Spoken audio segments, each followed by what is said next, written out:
Ayan guys, tumila na po ang ulan. Ayan, sa ilang araw na umuulan tuloy-tuloy. Tapos ayan na yung naging resulta ng ulan. At mabuti tumila na. So ayan, nandyan na ang tubig. Bumaha. Ayan. Mabuti nagtuloy-tuloy ang ulan.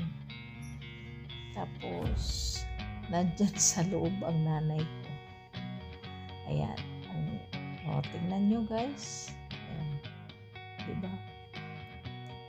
Ayan. Kawawa talaga yung bahay ng nanay ko yan. Ayan. Nandyan yung kanyang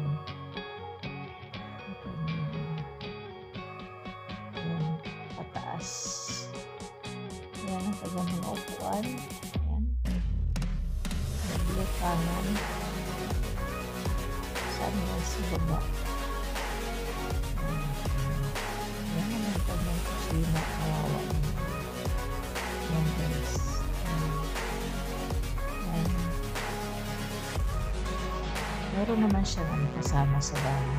Pinupunta-puntahan naman kanyang mga apo. Ayan ang kusina mo. Tubig. Wow. Tingnan nyo guys. Grabe. Grabe. Ayan, nandun siya sa taas.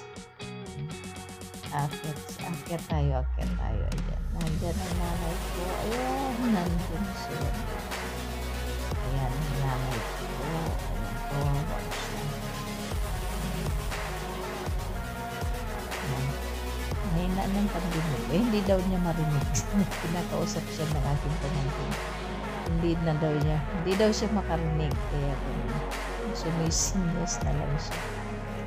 Ayan, binibigyan siya ng kamuting kahoy.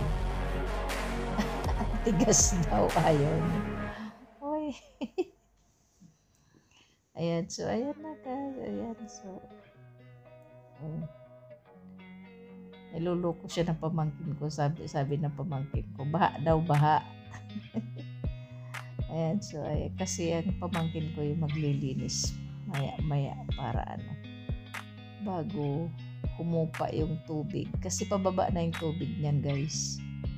Pababa na yung tubig. So sinisilip-silip lang ng pamangkin ko. Tinitignan niya kung anong nangyayari, kung anong ginagawa ng nanay ko dyan. Ayan. Kanya mga gamit nasa ayan, sinampa-sampa lang ng pamangkin ko yung kanya mga gamit. Ayan. Ayan, tingnan nyo yung labas.